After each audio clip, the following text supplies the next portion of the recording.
Maraho! My name's Chris Page and I call myself a business missionary or a visionary because I'm a missionary working with Youth of the Mission, but my mission work is in the sphere of business.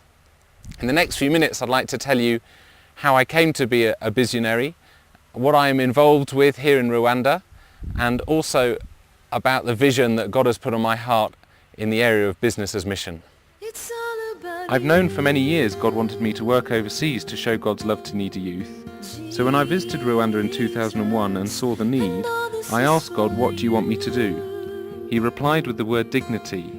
And after much prayer and thought, I came to the conclusion that one of the most dignifying ways I could help the poorest of the poor was through creating jobs. I realized that God was calling me into the ministry of business, job creation and even business creation in a country where over 90% of the population are unemployed, surviving by what they can grow on their land. I also knew that God wanted the businesses to be focused on Him and to be a blessing both within the local context but also further afield within the continent of Africa.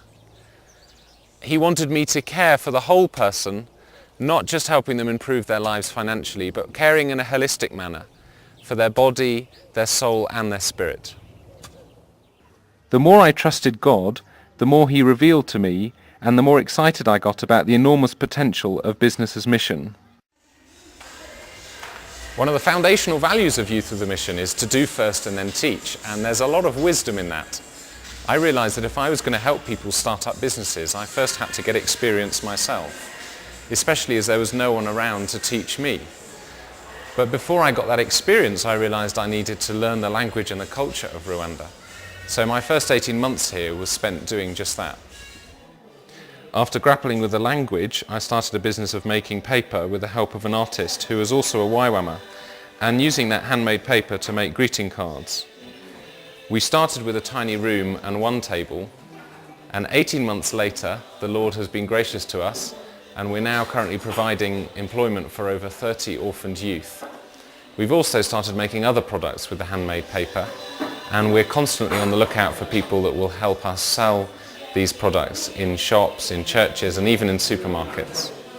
We say on the back of the products that by buying these things you're not only getting a sophisticated piece of creativity, but you're directly helping them in a dignifying manner. The people who make Cards from Africa's products are all orphaned youth. They are the oldest in their families, responsible for their younger brothers and sisters. They are amongst the most vulnerable young people in Africa, along with the millions of other orphans that exist across the continent. We're committed to extending God's kingdom. Cards from Africa is a kingdom business. For example, we saw 17 students and staff commit their lives to Christ last year, and through discipleship we've seen reconciliation and forgiveness take place between each other, and their walk with God grow stronger. Businesses like this help people like Germaine here.